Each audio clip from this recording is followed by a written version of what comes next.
경제를 사람의 몸에 빗대 설명한다면 환율은 혈압, 물가는 체온에 비유할 수 있습니다. 안 그래도 이 경제의 체온이 잔뜩 높아졌는데 여기에 이 환율, 혈압까지 치솟고 있습니다.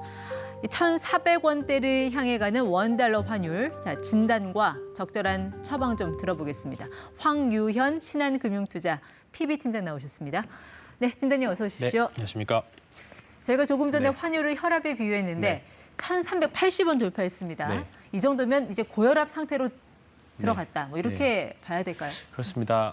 일단은 뭐 우스갯소리로라도 언론에서 이제 뒷목 잡는 뉴스가 나오면 이제 뭐 고점이다, 뭐 많이 이제 거의 올 만큼 왔다, 또는 네. 주식으로 하면 뭐 이제 많이 떨어질 만큼 떨어졌다 이런 표현들을 많이 하시는데 사실 그런 우스갯소리 뒤로 하고도 사실 계속적으로 고민스러운 부분은 사실이고 네. 당분간 조금 이 흐름은 지속될 것 같습니다. 그러니까 통상적으로 우리가 어떤 특정 위기에 환율이 순간적으로 확 튀어오르는 경우는 맞습니다. 종종 봤지만 맞습니다. 지금 보면 거의 반년째 슬금슬금 올라서 네. 이 수준에 올라왔다는 네. 거잖아요. 이런 거를 투자에 입문하신 뒤에 좀 보신 적이 네. 있으신가요? 사실 좀 약간 생소하게 흘러가는 흐름이긴 합니다. 과거에 큰 금융위기들, 우리나라에 따지면 IMF라던가 네. 아니면 뭐 09년 금융위기가 있었잖아요. 그때만 해도 환율이 이렇게 슬금슬금 올라간다라는 표현보다는 단기간에 급격하게 올라갔던 네. 경우들이 많았고 그리고 나서 다시 회귀했던 부분들이 많거든요. 근데 지금 환율의 흐름들을 보면 네. 뭔가 정책에 영향이 많이 크게 움직이는 듯한 그래서 네. 좀 슬금슬금 올라가는 부분들이 좀 많습니다. 그러니까 이게 지금 미국의 문제인가요? 우리의 네. 문제인가요? 두 다인가요? 두 가지가 병합돼 있다라고 생각을 하는데요. 일단은 미국의 정책 금리가 네. 배속적으로 올라가고 있는 부분들이 가장 크다라고 생각을 합니다. 네. 왜냐하면 원달러 환율도 사실 많이 올라오긴 했습니다만 다른 달러와 대비, 다른 기축통화 대비해서도 달러가 계속 강세를 보여주고 있거든요. 네. 그에 반해 한국 통화와 다른 기축통화, 유로화나 아니면 엔화 같은 자산들과 한국 통화를 비교를 해보면 그렇게 변동이 많지는 않거든요. 예. 그렇다 보면 지금 한국의 최근에 수출도 사실 문제인 부분도 있긴 하겠습니다만 일단은 달러화가 강세를 보여주는 흐름이 가장 큰 영향이라고 생각을 할 수 있습니다. 여기에는 이제 우리 어떤 국내적인 요인도 물론 들어있다. 있겠지만, 무역적자 네, 같이. 맞습니다. 우리 경제가 뭔가 흔들리는 움직임이 나타나니까 네. 이제 외국인들이 이제 원화를 믿지 못하고 달러로 간다라는 그렇습니다. 그런 말씀이신 네. 거잖아요. 네. 전 고점이 1,600원이었습니다. 네. 글로벌 금융위기 때. 네. 일단 거기까지 좀 열어놓고 봐야 될까요? 그 부분에 대해서 정말 어려운 질문인 것 같습니다. 사실 자산 중에서 가장 예상하기 어려운 자산이 사실 환율이거든요. 네. 이게 정치, 경제가 모두 다 통합되어 있고 그다음에 뭐 흔히 말하는 투기 세력까지도 어떻게 보면 외국에서는 개입이 되는 부분들도 많이 있기 때문에 어렵지만 네.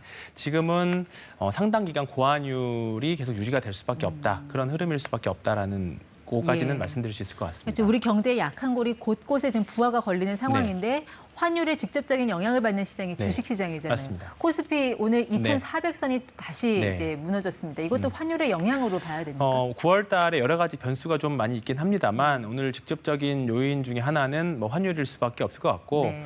9월 달에 이제 다음 주에 이제 연휴 이후에 뭐 이제 물가지 발표라던가 9월 말에 FOMC가 또 있기 때문에 예. 계속적으로 이제 환율, 이제 달러화를 강세를 견인시켜줄 수 있는 요인들이 계속 있기 때문에 남아있기 때문에 네. 환율이 오늘도 주식시장을 예. 조금 짓눌렀던 요인이 된 것 같습니다. 추석 이후에 그런 네. 이벤트들이 하나의 네. 변곡점이 될 수 있다라는 네, 말씀이신 것 맞습니다. 같아요.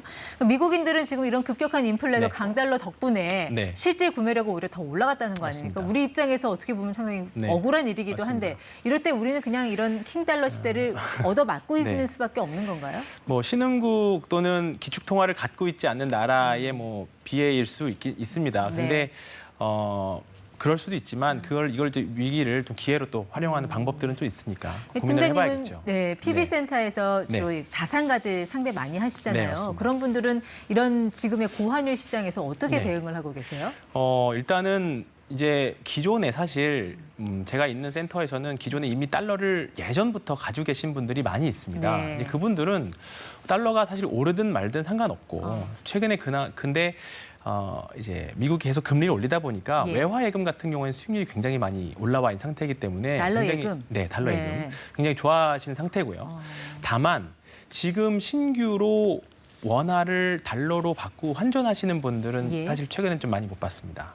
못 받고 더 올라갈 걸로 예상하시는 분들은 많이 없는 상태고요. 아, 이제 달러가 한 20% 올랐으니까 네, 이제 그렇습니다. 내려갈 걸로 예상한다는 네. 거죠. 또는 네. 여기서 올라가봤자 그렇게 내가 감수할 만한 리스크 네. 대비 수익이 별로 나진 않을 거다 이렇게 생각이 좀 많고 실제로는 이제 환율을 가지고 뭐 중소기업에서 실제로 이제 환율 수출입을 하면서 하시는 분들은 조금 분할로 매도하시는 분들도 사실 많이 좀 있습니다. 그러니까 네.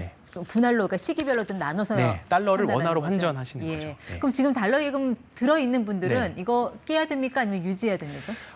이게 최근에 하셨느냐 또는 하신 지 오래됐느냐 좀 많이 달라질 것 같은데요. 지금 사실 1년짜리 달러 정기 예금이 한 3.7% 정도 나오거든요. 금리가요? 은행마다 예. 조금씩 다르긴 하겠습니다만. 근데 사실 여기서 환율이 50원에서 60원 정도만 하락해도 네. 사실 지금 한 달 동안 그 정도 올랐거든요. 근데 반대로 생각해보면 그 정도 떨어질 수 있다라는 얘기잖아요. 네. 그러면 사실 지금 달러 예금이 그 정도 금리를 준다고 하더라도 네. 환율이 다시 밑으로 내려가면 사실 아무 의미가 없어지거든요. 그렇기 때문에 신규 기존에 가입하셨던 분은 상관없겠지만 지금 신규로 원화를 달러로 해서 하시는 분들은 조금 비중이 네. 적은 것 같습니다. 이런 달러 예금은 예금자 보호 됩니까? 네, 보통 뭐 보험- 5천만 원. 맞습니다. 그러니까 예금자 보호되는 각 네. 금융기관별로 보호가 되고 대신에 네. 이제 환차 이익이나 손해에 대해서는 보장하지 않으니까 환차 손해에 대해서는 보장하지는 않으니까 네. 그 점을 가장 주의 깊게 보셔야 될 것 조금 같습니다. 전에 달러 예금 그 수익률이 한 3.75%라고 네. 했는데 이거보다 조금 더 높은 수익률을 원하는 분들은 어떤 전략을 가져가면 좋을까요? 뭐 여러 가지 전략이 있는데 지금 달러를 조금 장기적으로 가져가시겠다라고 네. 하시는 분들은 달러로 표시되어 있는 이제 채권, 해외 아. 채권이라던가 예. 뭐 이제 미국이 가장 안전한 자산이니까 미국 국채도 마찬가지지만 네. 한국 기업들이 해외에서 달러로 발행하는 채권들도 많이 있습니다. 하이닉스 같은 거. 네, 그렇습니다. 예, 그런 채권들도 괜찮고요. 또는 달러로 연동되어 있는 네. 뭐 ETF라던가 예. 뭐 ELS라던가 여러 가지 투자할 수 있는 대체할 네. 수 있는 자산들이 많이 있죠. 달러 ETF도 요즘 많이들 하시는데 네, 그거는 맞습니다. 수익률이 한 어느 정도 됩니까?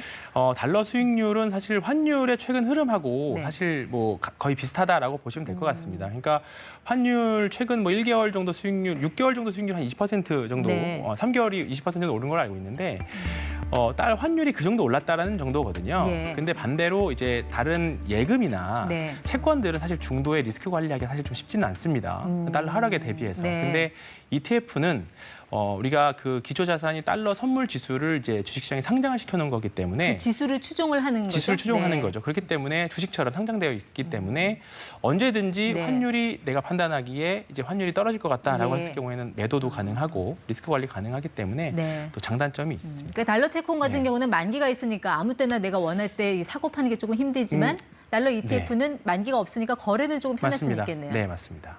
자, 이 달러 투자를 지금 고려하는 분들 가장 주의해야 될 거 한 가지를 좀 말씀하시면 어떤 게 있을까요? 네. 달러 외화는 사실 이거를 투기 목적으로 보신다라고 하면 사실 지금부터는 조금 베팅의 영역에 진입하지 않았나 일단 네. 생각은 하고 있습니다. 여기서 추가적인 상승도 가능하겠지만 여러 네. 가지 정책적인 변화가 나올 수는 예. 있는 시기이기 때문에 지금은 리스크 관리, 뭔가 네. 환으로 인한 수익보다는 리스크 관리가 더 철저하게 강조되는 시장인 것 네, 같습니다. 또 팀장님이 앞서 말씀하신 대로 이 환 시장은 투기적인 요소가 개입될 수 있는 여지가 네. 크기 때문에 네. 다른 자산에 비해서 리스크 관리를 좀 네. 더 세심하게 신경을 써야 될 네. 것 같습니다. 네, 지금까지 ETY 황유현 PB 팀장과 함께했습니다. 고맙습니다. 네, 고맙습니다.